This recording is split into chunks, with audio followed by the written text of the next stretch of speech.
Walking in the house in my road, gotta make her put it on. She don't like wearing clothes, just left Concord, North Carolina. I was licking on booty and a whole lot of vagina. Eat a pizza with some ice cream, she'll remember you. Ice Cube, make it chip like the winter do. See me with the crew, I better get some food. I see you looking like you do. Had to make a move, make a move. Started.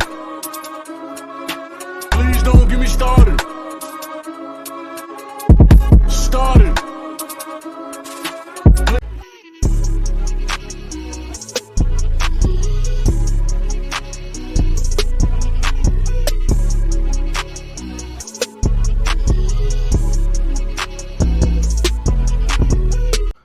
What up, y'all? It's Nate Almighty, aka the Global Dark-Skinned Ambassador, with another Rikers Island story. This story is about the gang leader who went from top bully to washing other men's drawers in one main house of pain. But this is a tale about what happens when you abuse your authority, when you choose to purposely be the biggest oppressor you want to be, the biggest bully you can be, and then you go somewhere where you're gonna meet people who are bigger bullies than you. And then you realize who you really are deep down and who you always were to begin with. So, welcome to the channel. If this is your first time here, go ahead, hit the like button, press the subscribe button. Also, I got a playlist with all these epic Rikers Island stories, you know what I'm saying? Go ahead and watch this. There also will be a link at the top corner of this going to all my Rikers Island stories. But without further ado, let's get to it, man. Now, this is another story that happened when I was in One Lower. Now, there was this guy. Also, by the way, this is another person who I was never that cool with him, but I knew about him. You know, he was, some of the things that he was known to doing to some people, and a lot of the hazing and humiliation tactics, you know, he was well known for this around, you know, C-74 adolescent side. So pretty much everyone knew who this guy was. This guy ran 3 Main for a certain amount of time. 3 Main was like the lesser house of pain, but like I said, he ran it. And you know, he was I'm gonna choose to not say what gang he was in this video. I'm gonna take a break off that. I'm also not gonna say this dude's name. And the number one reason is because I have a lot of gang members that tend to watch these videos, and I noticed that a lot of you niggas be getting like sensitive. Like, I didn't state it before, my channel was all about losses. Most of these losses are losses that I personally take. You know, this channel ain't about calling out one particular set or trying to embarrass one particular organization or group of people. You know, pretty much all my stories about how a Blood took a loss, a Crip took a loss, you know what I'm saying? Maybe a Latin King or a Padilla took a loss, you know? Different New York City street gangs that I came across during my tenure in Rikers Island and in prison, you know? But I noticed a lot of you niggas be sensitive, you know what I'm saying? I had one dude, you know what I'm saying, go and find me on Instagram just to threaten me and tell me how he was gonna kill me for making a story about how something happened to a Blood. Mind you, I didn't even name the person who was in the story, but just because he feel like he's a representation of the Bloods, you know what I'm saying? He felt like he felt some type of way about me. And this is why I stress a lot of y'all to find an identity outside of the gang you rep, you know? Because at the end of the day, before you're a gang, you're a man. You're a human being, and you have the ability to think for yourself and have discernment. So I'm not gonna say the name of this person because, one, like I always say, this is not somebody who I was particularly cool with. So I'm not just gonna say his name, throw his name out there. This is an embarrassing story for him, you know what I'm saying? You know what I'm saying? And also his name in the gang he rap is not important. So if you're one of those people who are upset that I don't be naming people enough, hey, suck my dick. I don't know what else to tell you. You know what I'm saying? I'm personally not gonna do that.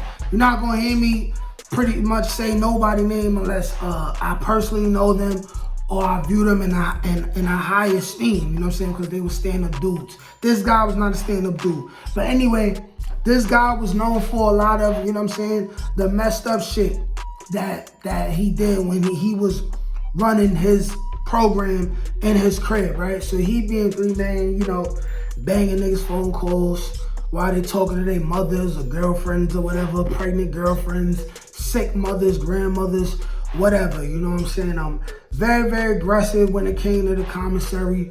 You know, usually the dudes who ran the crib, they would go to a day room, nigga, and they would give them a list of things to do. So, I mean, a list of things to get and give to them. So this was the kind of guy who he would give a list and then they would set it out to him and then he would go take extra. This was the dude who he loved to organize fights and you know, like play the background, and like he just thrived off of negativity, you know, just high level extortionist, high level of brutality, just unnecessary, you know. And because not all dudes who ran cribs in the 4 building ran cribs just like him. There were more dudes who, I mean, not more dudes, but there was significant other dudes who earned even more respect because they didn't abuse their authority.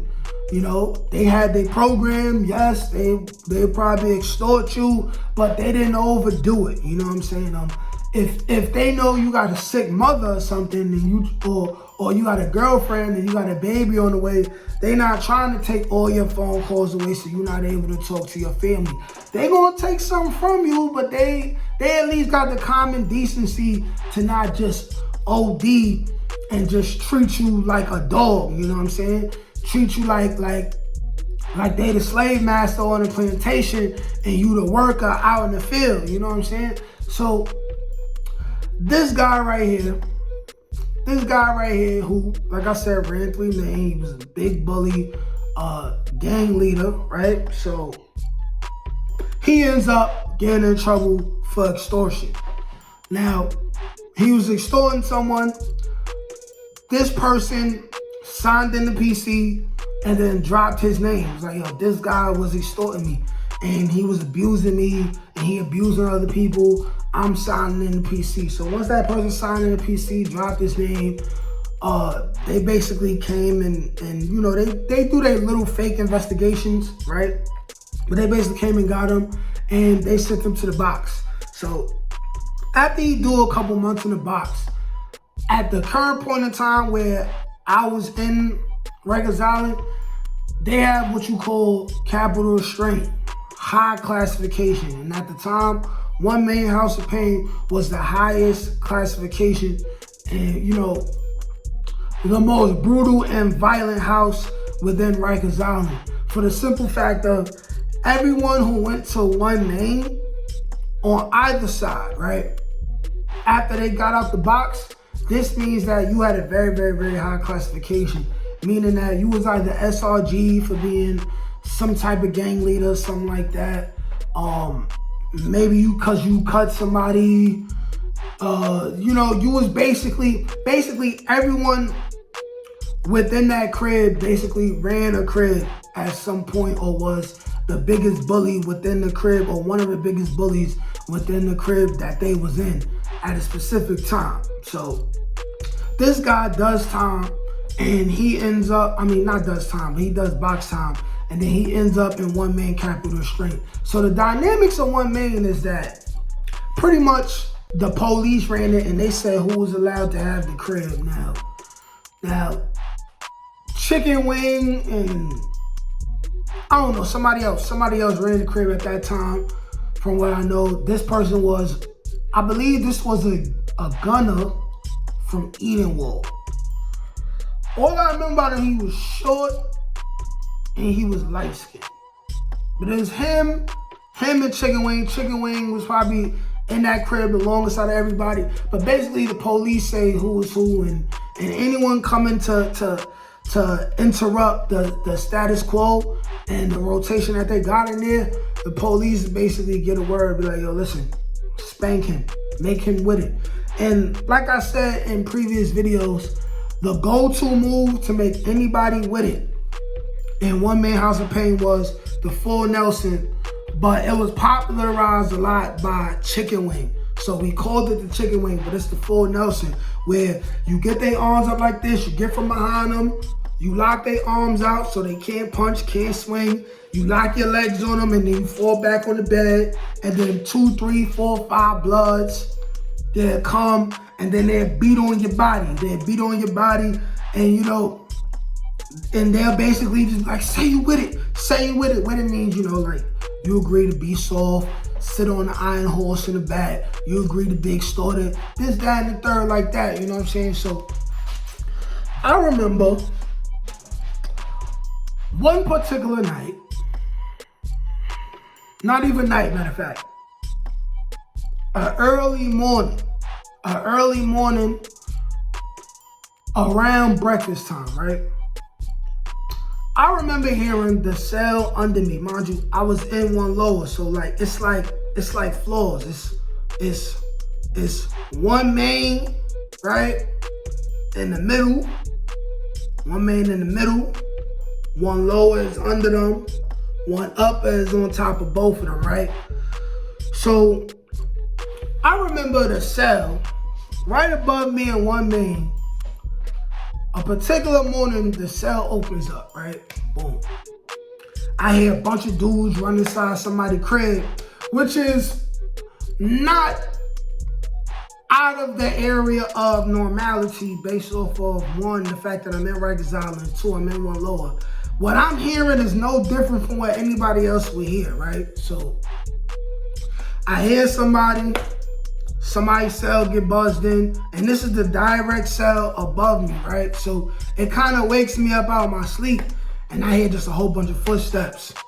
And then I hear somebody like, you say you're not gonna be with it, huh? You tough? You tough? You tough? So boom. So then I hear a nigga like, yo, get off me, get off me, get off me. And I'm like, so what? You gonna call police? You gonna call police? I thought you was a gangster, right? So dude gets spanked. And if you've been on Rikers Island, you know it's not hard to hear what's going on the top floor or the floor that's under you. They don't even gotta be that loud. They just gotta be loud enough, and you can hear exactly what's going on, you know what I'm saying? So somebody getting spanked, and then somebody try to go, CO! And then like, yo, shut the fuck up. I thought you was a gangster. Spanking him. And at first he like, I'm not with it. And then I start hearing, cause I was hearing what I assumed to be punches, you know what I'm saying? But then I hear punches start getting harder. Mind you, this is not taking up a whole bunch of time. This ain't taking up like 1 minute, 2 minutes, 3 minutes. This is really like 20, 30 seconds, maybe 40 seconds, you feel me? Maybe 40 seconds, but probably less than that, right? So somebody just getting pumped, you're like, I'm not with it. Y'all just gonna have to kill me. But then I hear the punches start getting a little bit louder. So first he go from, I'm not with it, to chill. All right. I'm with it. Chill, stop. So I'm like, you what? He's like, I'm with it. Then I hear the punches stop. Dudes exit the cell. I hear the dude, you know what I mean, kind of sounded like he was crying, you know? And I didn't know who this was. But I'm hearing it. I'm like, they just killed that nigga in there, right? Like, I'm like, yo, they just spanked him in there, right? So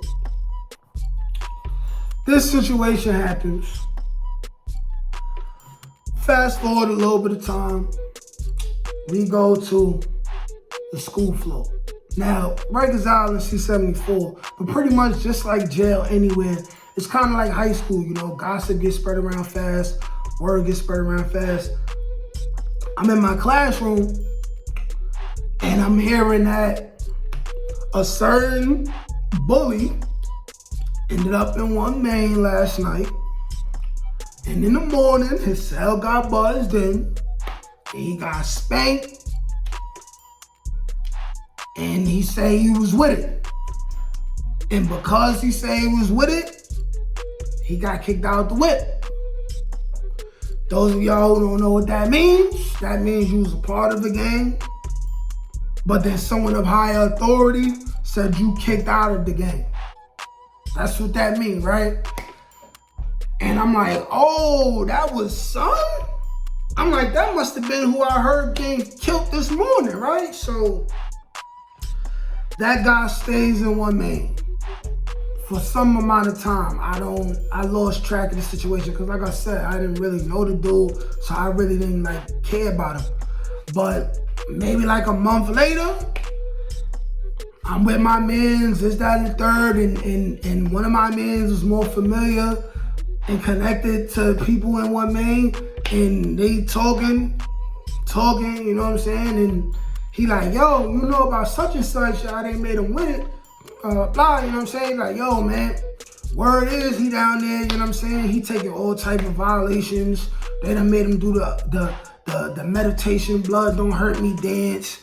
You know what I'm saying? They're making fun of him because he used to be whatever, and now he not no more because he said he was with it, and they got him washing drawers. I'm like, damn, washing drawers, huh? What a fall from grace. What a fall from grace. And even right then and there, you see, I wasn't all the way out of my extortion phase, out of my violating niggas phase, right, at that point on the island. But mentally, that says something to me. I'm like, you could be the biggest bully, you could be a gang leader, and no matter who you think you are, you could walk around the corner, go down the corridor, you get moved to a new crib tomorrow, and be the biggest pussy in there. What a fall from grace. And that had me thinking like, in my mind, the gears already started shifting when I'm like, this ain't right, man. This ain't right. It's like you could win for a little while, but you can't win. Eventually, karma gonna come back for that ass, you feel me? So, that's how that story went. I lost track of the situation because like I said, I didn't really care, but the dude had an epic fall from grace, and this was the biggest fall from grace I ever heard. Because, you know, you hear about people who, you know, they tough in one crib, they go somewhere else, they not as tough. You hear about, you know, the toughest dudes, they pick on a specific person who they thought was soft, who might have been day room, but then they end up getting beat up by the day room person, you know what I'm saying? These things happen, but to be such a tyrant that he was, to get spanked, end up getting kicked out of his gang, and then end up getting extorted and washing the cum stains and doodle out niggas' drawers. It's crazy, man. Crazy, man. Karma's a bitch. And that's a lesson we all need to learn. Watch who you offend. Watch the karma that you build for yourself, man. Because karma is always going to come back to collect tenfold. And wherever that man is at, I hope the best for him. Hopefully he's out now, he changed his life, and he raising a family or something. You know, contributing to society. But I'm going to end this story here, man. Like, share, comment, subscribe. Peace.